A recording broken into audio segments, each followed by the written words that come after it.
Mirena हाइबा मिंगदो ताबदा doctor युहेनबा हेन मसादो लांगतंगनरे करी इखिगे हाइदना कोकता खले अदुबु खल्लबसु असुकी मतिक माक ngasi फावदा मसिंग थिंगमद्रबा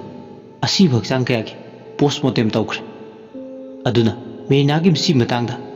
मागी पोस्टमार्टम रिपोर्ट करी इखिगे हाइबा माक निंगसिंगबा थोक्त्रे अमरोमदना हंतक मरक मागी होंगलकलिबा लिचा साजतुना मसासे मेंटेन हेल्थ मरी लेनबा प्रॉब्लम लेरबनिंग माक मसासे सोइदन स्लिप साइकिल कारकपसिना मसान मसासे आइसोमिनिया नारबुनिंग हेंग नोंगालकपगा माक साइकेट्रिस्ट अमदा अपॉइंटमेंट लौरगा येंथोकलगे खले हयेंगदि माक नाइट ड्यूटी सुताय हॉस्पिटल दा हिंग लेकनी अदुना ngantana माक साइकेट्रिस्ट पारी ते येंथोकलुरगे लेबले डॉक्टर ओइजरसु माना तमलकपा लाइन मानदबना मरम मोइरगा डॉक्टर पारीबु कंसल्ट तौगे तौबने वाखलगी इथक इरै मरकता माक तुमथाख्रे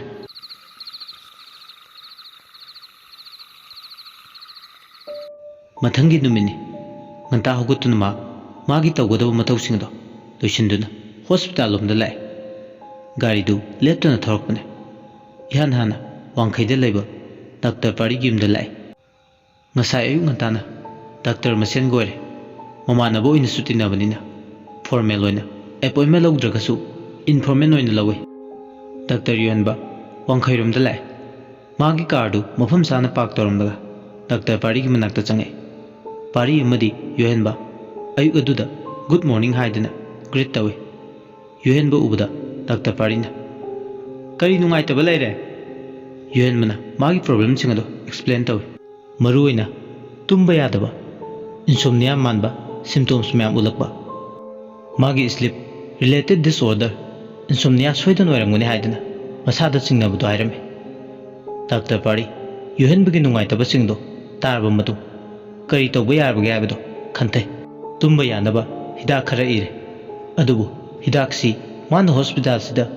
नाइट ड्यूटी ताबा मतमदा चाबा यादबगी अथिंगबा मदि लेरमे डॉक्टर युहनबा पारी का ngaya wari sanaba madung hospital yongnaba lae hospital hek yobga ngarang numidang doctor ame amadi silaki accident thokibagi paw du tar matai mana onima ICU da lebagi paw du tar paw du tabda angakpa ma phawi matam sungalibnina matai manauna emit tawriba mafam du tamna lae ngarang numidang makhoi ni du hankhraga karam accident du thokibano खल्लुबदा अवाबा मने ngaya imung manungi myosinga ngaya wari sanamlaga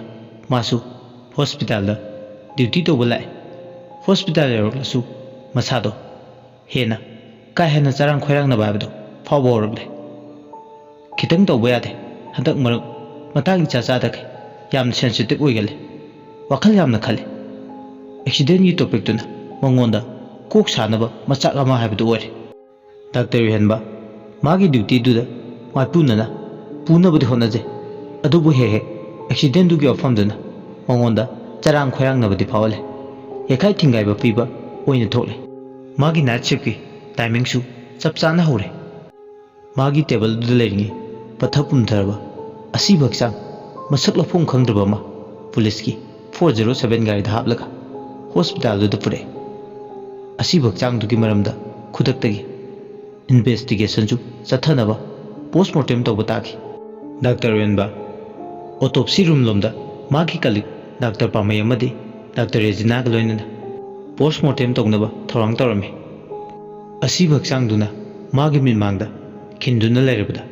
मागी वाखलदा फौरंबा नुंगाइतबा मथोंग मरम खंगदबा sensitive ओइरंबसिंगदो पुंफा फखरा उजिक्ते पथफुम दरबा हक्सांगदुदा मियंग चंगले फिबम सोकलबा असी भक्सांगदो येंगबदा असुकी मतिक फिबम सोए असी भक्सांगदो नुपी निहाइबा मदि इराय लाइना खंगे था क्या नुमित क्या असी भक्सांगदो कुइना पथपुम थरकपने असी भक्सांगदो सोंगलबा मोंगसोंग अमदा तपना तपना डिकम्पोज तौबा हौरकपने असी भक्सांगदो नाइ चाबगुम हन्ना चारकपगी असी भक्सांगदो बिट बिट लाउरे कोकी सरक्तुना मागी स्कलदो हाइफेट उरे एब्डोमेन हाइबदे पुकी सरुकना चिंगुमनो वांगना पैखले ꯑꯁꯤꯕ ꯍꯛꯆꯥꯡꯗꯨꯗ ꯆꯥꯔꯤꯕ ꯍꯟꯗꯨ ꯐꯅꯕ ꯌꯨꯍꯦꯟꯕꯅ ꯑꯜꯀꯣꯍꯣꯜ ꯍꯩꯖꯤꯜꯂꯦ ꯄꯠꯊ ꯄꯨꯝꯊꯔꯛꯄꯒꯤ ꯃꯅꯝꯗꯨꯁꯨ ꯀꯣꯛꯅꯕ ꯗꯤꯁꯏꯟꯐꯦꯛꯇꯦꯟ ꯁꯤꯖꯤꯟꯅꯔꯝꯃꯤ ꯑꯣꯇꯣꯞꯁꯤ ꯑꯃ ꯇꯧꯕꯒꯤ ꯄ꯭ꯔꯣꯁꯤꯗ꯭ꯌꯨꯔ ꯃꯊꯪ ꯃꯅꯥꯎ ꯅꯥꯏꯅ ꯄꯥꯡꯊꯣꯛꯂꯗꯨꯅ ꯍꯧꯖꯤꯛꯇꯤ ꯄꯣꯁꯠꯃꯣꯔꯇꯦꯝ ꯑꯗꯨ ꯇꯧꯅꯕ ꯁꯦꯝ ꯁꯥꯔꯦ ꯄꯣꯁꯠꯃꯣꯔꯇꯦꯝꯗꯨꯗꯒꯤ ꯑꯣꯏꯕ ꯌꯥꯕ ꯔꯤꯄꯣꯔꯠ ꯈꯔꯗꯤ ꯐꯪꯂꯦ ꯅꯨꯄꯤꯁꯤ ꯔꯦꯞꯀꯨꯝꯕ ꯇꯧꯔꯕ ꯃꯇꯨꯡ ꯃꯁꯥꯗ ꯗ꯭ꯔꯒ ꯀꯥꯞꯁꯤꯜꯂꯒ ꯑꯣꯚꯔꯗꯣꯁ ꯑꯣꯏꯕꯗꯒꯤ ꯃꯁꯥ ꯃꯊꯟꯇ ꯑꯣꯗꯤ ꯆꯠꯇꯨꯅ ꯁꯤꯕꯒꯤ ꯏꯚꯤꯗꯦꯟꯁ ꯄꯣꯁꯠꯃꯣꯔꯇꯦꯝꯗꯨꯗ ꯐꯪꯂꯦ ꯅꯨꯄꯤꯁꯤꯒꯤ ꯒꯦꯁꯇ꯭ꯔꯣꯗ ꯀꯨꯞꯅ ꯌꯦꯡꯂꯨꯕ ꯃꯇꯝ ꯃꯥꯒꯤ ꯕ꯭ꯂꯗ ꯁꯦꯝꯄꯜ ꯇꯦꯁ ꯇꯧꯗꯨꯅ ꯃꯊꯪ ꯌꯦꯡꯕꯗ ꯃꯥꯒꯤ ꯍꯣꯔꯃꯣꯟꯁ ꯁ꯭ꯇꯤꯃꯨꯂꯦꯠ ꯇꯧꯕ ꯃꯥꯒꯤ ꯏꯟꯗꯣꯀ꯭ꯔꯥꯏꯟ ꯒ꯭ꯂꯥꯟꯁꯤꯡꯗ ꯀꯥ ꯍꯦꯟꯅ ꯍꯣꯔꯃꯣꯟꯁ ꯊꯣꯛꯍꯟꯕꯒꯤ ꯔꯤꯄꯣꯔꯠ ꯐꯪꯂꯦ ꯁꯤꯔꯤꯕ ꯃꯤꯁꯛ ꯑꯁꯤ ꯃꯤꯑꯣꯏ ꯈꯔꯅ ꯔꯦꯞ ꯇꯧꯔꯕ ꯃꯇꯨꯡ ꯗ꯭ꯔꯒ ꯀꯥꯞꯁꯤꯜꯂꯒ ꯍꯥꯠꯄꯒꯤ ꯈꯨꯗꯝ ꯆꯥꯡꯗꯝ ꯐꯪꯂꯦ ꯄꯣꯁꯠꯃꯣꯔꯇꯦꯝ ꯔꯤꯄꯣꯔꯠꯇꯨꯗ ꯃꯌꯦꯛ ꯁꯦꯡꯅ ꯏꯔꯤ ꯅꯨꯄꯤꯁꯤ ꯃꯥꯒꯤ ꯄꯦꯔꯣꯠ ꯃꯇꯝꯁꯨ ꯑꯣꯏꯔꯤ ꯂꯩꯁꯥꯕꯤ ꯃꯆꯥꯅꯤ ꯑꯁꯤꯕ ꯍꯛꯆꯥꯡꯗꯨꯒꯤ ꯃꯅꯥꯛꯇ ꯇꯥꯔꯝꯕ ꯄꯔꯁ ꯑꯃꯒꯤ ꯃꯅꯨꯡꯗ ꯌꯥꯎꯔꯝꯕ ꯑꯙꯥꯔ ꯀꯥꯔꯠꯇꯨ ꯄꯨꯂꯤꯁꯀꯤ ꯏꯟꯚꯦꯁꯇꯤꯒꯦꯁꯟ ꯇꯤꯝꯗꯨꯅ ꯔꯤꯀꯣꯚꯔ ꯇꯧꯔꯕ ꯃꯇꯨꯡ ꯃꯌꯦꯛ ꯁꯦꯡꯅ ꯏꯔꯤ ꯍꯩꯈꯥꯝ ꯄ꯭ꯔꯦꯝꯂꯇꯥ ꯑꯦꯖ 19 ꯗꯇꯔ ꯑꯣꯐ ꯍꯩꯈꯥꯝ ꯇꯣꯝꯕꯤ ꯃꯆꯥ ꯂꯝꯂꯥꯏ ꯃꯁꯤꯅ ꯇꯥꯛꯄꯗꯤ ꯊꯥ ꯑꯍꯨꯝꯒꯤ ꯃꯃꯥꯡꯗ ꯅꯨꯄꯤ ꯃꯆꯥꯁꯤ ꯃꯥꯡꯈꯤꯕꯒꯤ ꯃꯤꯁꯤꯡ ꯔꯤꯄꯣꯔꯠ ꯂꯝꯂꯥꯏ ꯄꯨꯂꯤꯁ ꯁ꯭ꯇꯦꯁꯟꯗ ꯍꯥꯟꯅ ꯃꯌꯨꯝꯒꯤ ꯃꯤꯁꯤꯡꯅ ꯇꯧꯈꯤꯕ ꯂꯩꯔꯦ ꯏꯃꯨꯡꯒꯤ ꯃꯤꯑꯣꯏꯁꯤꯡꯅ ꯍꯥꯏꯕꯗ ꯃꯥꯅ ꯌꯨꯝꯗꯒꯤ ꯊꯣꯛꯈꯤꯕ ꯅꯨꯃꯤꯠꯇꯨꯗ ꯅꯨꯄꯥ ꯑꯃꯒ ꯗꯥꯏꯌꯣꯗ ꯆꯠꯃꯤꯟꯅꯈꯤ ꯃꯃꯥꯟꯅꯕꯤꯁꯤꯡꯅ ꯍꯥꯏꯕꯗ ꯃꯥꯒ ꯀꯣꯏꯅꯕ ꯅꯨꯄꯥꯅꯤ ꯃꯔꯤ ꯃꯈꯣꯡꯁꯨ ꯐꯖꯅ ꯈꯪꯗꯦ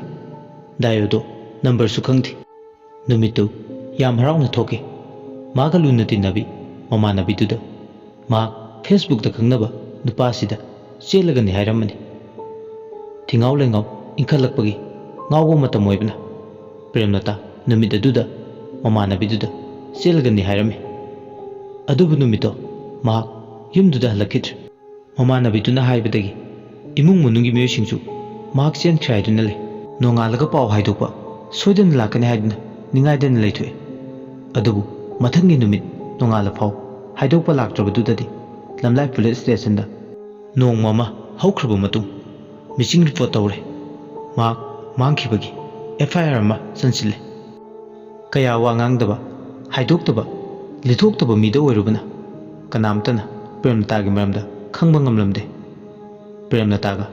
ꯐꯦꯁꯕꯨꯛꯇ ꯈꯪꯅꯩ ꯍꯥꯏꯔꯤꯕ ꯃꯤꯁꯛ ꯑꯗꯨꯒꯤ ꯃꯔꯝꯗ ꯍꯪꯗꯣꯛꯀꯦ ꯍꯥꯏꯔꯁꯨ ꯃꯍꯥꯛ ꯃꯁꯥꯅ ꯄꯥꯏꯔꯝꯕ ꯀꯔꯝꯕ ꯑꯦꯀꯥꯎꯟ ꯄꯥꯏꯒꯦ ꯍꯥꯏꯅ ꯊꯤꯔꯁꯨ ꯃꯥꯒꯤ ꯌꯨꯖꯔꯅꯦꯝ ꯃꯃꯤꯡ ꯊꯤꯔꯁꯨ ꯐꯦꯁꯕꯨꯛꯀꯤ ꯇꯥꯏꯕꯪꯗꯗꯤ ꯃꯥꯒꯤ ꯃꯃꯤꯡ ꯊꯣꯛꯂꯛꯈꯤꯗ꯭ꯔꯦ ꯑꯗꯨꯅ ꯃꯥꯅ ꯐꯦꯁꯕꯨꯛꯇꯒꯤ ꯈꯪꯅꯩ ꯆꯦꯟꯒꯅꯤ ꯍꯥꯏꯔꯝꯕ ꯅꯨꯄꯥꯗꯨꯒꯤ ꯃꯔꯝꯗ ꯊꯤꯕꯗꯁꯨ ꯊꯤꯕ ꯐꯪꯗ꯭ꯔꯦ ꯀꯅꯥꯒ ꯄꯨꯜꯂꯤ ꯀꯅꯥꯒ ꯇꯤꯟꯅꯩ ꯍꯥꯏꯗꯨꯅ ꯊꯤꯒꯠꯄꯁꯨ ꯐꯪꯗ꯭ꯔꯦ ꯂꯥꯏꯔꯕ ꯁꯪꯒ ꯂꯩꯖꯗꯕ ꯏꯃꯨꯡ ꯃꯅꯨꯡ ꯑꯣꯏꯔꯨꯕꯅ ꯀꯦꯁꯇꯨꯒꯤ ꯃꯔꯝꯗ ꯄꯥꯏꯔꯤꯕ ꯑꯥꯏꯑꯣꯗꯨꯅꯁꯨ ꯀꯌꯥ ꯂꯥꯏꯔꯕ ꯑꯣꯏꯔꯨꯕꯅ ꯊꯧꯁꯥꯕ ꯁꯥꯕꯤꯗ꯭ꯔꯦ ꯐꯅ ꯁꯥꯡꯅ ꯏꯟꯚꯦꯁꯇꯤꯒꯦꯁꯟ ꯇꯧꯋꯤ ꯍꯥꯏꯔꯁꯨ ꯆꯤꯟꯒꯤ ꯂꯩꯇꯦꯡ ꯋꯥꯍꯩꯒꯤ ꯐꯖꯕ ꯑꯣꯏꯗꯨꯅ ꯂꯥꯛꯑꯦ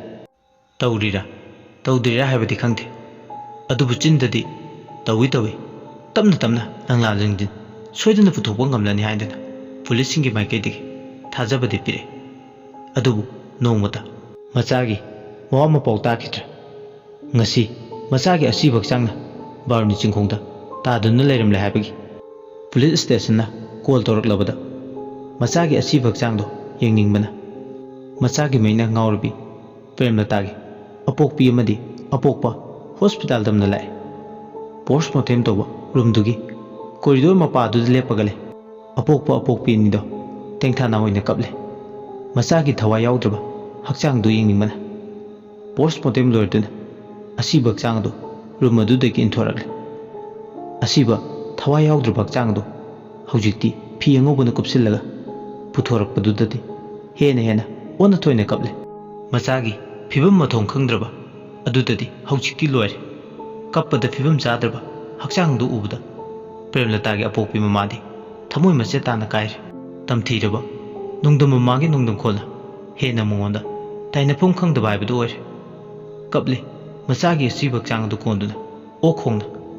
ꯑꯁꯨꯛ ꯃꯤꯅꯨꯡꯁꯤ ꯂꯩꯇꯅ ꯃꯆꯥꯕꯨ ꯇꯝꯊꯤꯅ ꯍꯥꯠꯇꯣꯛꯄꯤꯔꯝꯕꯁꯦ ꯈꯜꯂꯨꯕꯗ ꯑꯋꯥꯕ ꯍꯥꯏꯕꯗꯨ ꯑꯣꯏ ꯃꯆꯥ ꯍꯥꯠꯄ ꯃꯤꯍꯥꯠꯄꯗꯨꯒꯤ ꯃꯊꯛꯇ ꯂꯃꯟ ꯈꯨꯝꯅꯤꯡꯉꯤ ꯍꯣꯁꯄꯤꯇꯥꯜꯗꯨꯒꯤ ꯀꯣꯔꯤꯗꯣꯔꯗꯨꯗ ꯀꯞꯂꯤꯕ ꯈꯣꯡꯂꯤꯕ ꯂꯥꯎꯔꯤꯕꯗꯨ ꯎꯕꯗ ꯌꯨꯍꯦꯟꯕꯗꯨ ꯅꯨꯡꯉꯥꯏꯖꯔꯝꯗꯦ ꯃꯥꯒꯤ ꯋꯥꯈꯜ ꯅꯨꯡꯉꯥꯏꯔꯝꯗꯕꯒ पुंफा फखरे मीगी अवाब ताब मतौ अदु उबदा मासु थमो सुकना नुंगाइजरमदे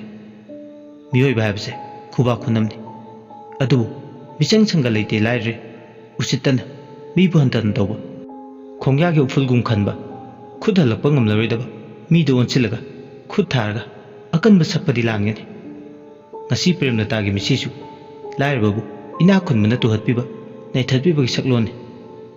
michang sanga leijadraba nupi machadugi maralbu karino mama ampa anigi mitki leiteng oirbi machadubu aduk tamthina miyathina hatpa ngambagi sagi pukchel chenba miyoi singdubu karamba makhalgi miyoi singno khanbada doctor yenba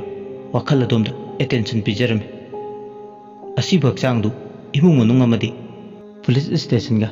yanaba puraktuna hospital authority gi ayaba formalities loina loirba matung postmortem adu loirabni poloinaba mayum yongnaba purakle matam mamada iconic oiba song sanjen thongi thongka daiba sedo ningsinglei sanglaba chahi kyagi mamangda leisabi mabu rape tawraba matung sanjen thongi thongka da hatoklaga langthoklamba lamdam sigi nupi obisingi matakta chathaba crime prejudice amadi miyot minai chindadi panglaw lawjarasu lamdam sida women empowerment gi meaning wan thok laitri asibudu hek puthakibaga doctor yenbagi kok machaduda wakhalna itak ipomnaina khalal asuk yamna postmortem torokpasida ngasigi kesimadi mahak magi career da tasingna nungai jaramde doctor yuhenba doctor regina ga kantinda kopi thakle numidang waramaduda aduga wari sanari doctor regina na aishu nupini doctor adubu tasingna ngasi ki tawtoksi tasingna I nungaite ai isa da thokpudongna phawe nupi machaduna biar tawrongdaba circumstance singdo khallubuda ai tasingna wadaba ngamde yohen mana khome khangdre hojik matam sigi mi singsigi concept se adubu crime sida chenariba culprit singse farga matik chaba punishment pihaningi doctor regina na khome punishment ni matang sima tasingna ai isamu daf kharale aikoi gi law making body singsina pass tawriba ek law singsina culprit singbu ko na achumba judgment kayam pi khrabage aduna ai while gi matang sima tasingna chamamna bopoi yohen man khume yengba tai kari karamba ahongba lakwa system se khara hongdokpude phare simadi phate yade khanglabadi sibagi charak pirabadi asigumba heinous crime se thingba ngamgani khale doctor regina na makha tare adu su adu ore female population singje awareness piba mathau tabra khale education gi mangan watpa nupi ayamba sahi sudringi class 10 fawa pass tawdringai da it irang da tawba nupi su laitaba nate aigi wakalda nupi singsina hena romance ta chapyungba ka hena emotional orgasmsina nupa oibasingna khudong chaba launaba machak amoire makoi anidu topic kaya amada discuss tawi asumna content du da coffee thakpa lorba matung makoi anidu makoi gi duty room da lai numidangi chawrakna pung nipal tarakle mi singlang narambutusu khara de phare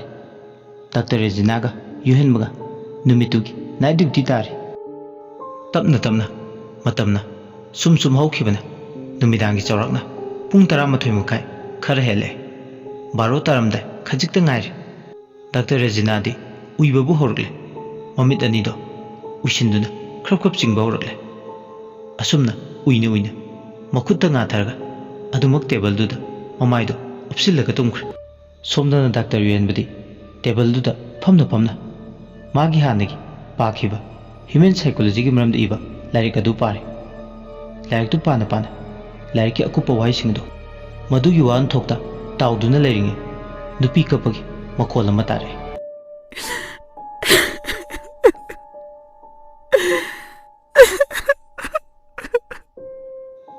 hikna kablak pudong tawi hospital gi corridor donda kablai yam hikna thamo shukna kable nupi duna hik launa kable bu nupi du makhol du tabda larik pabda kok thadarma nupi du kapagi makhol du da magi maina do diaper tawre ꯋꯥꯔꯤꯁꯤꯒꯤ ꯇꯔꯨꯛ ꯁꯨꯕ episode ꯃꯇꯥꯡ ꯑꯁꯤꯗ ꯂꯣꯏꯁꯤꯟꯖꯔꯦ ꯃꯌꯥꯝꯅ ꯋꯥꯔꯤꯁꯤꯕꯨ ꯇꯥꯕꯤꯔꯒ ꯑꯗꯣꯝꯒꯤ ꯑꯄꯥꯝ ꯄꯥꯝꯗꯗꯨ command ꯊꯝꯕꯤꯔꯝꯃꯨ ꯂꯣꯏꯁꯤꯜꯂꯛꯄꯗ ꯃꯌꯥꯝꯕꯨ ꯏꯀꯣꯛꯅꯣꯅ ꯑꯃꯨꯛꯀ ꯍꯟꯅ ꯈꯨꯔꯨꯝꯖꯔꯤ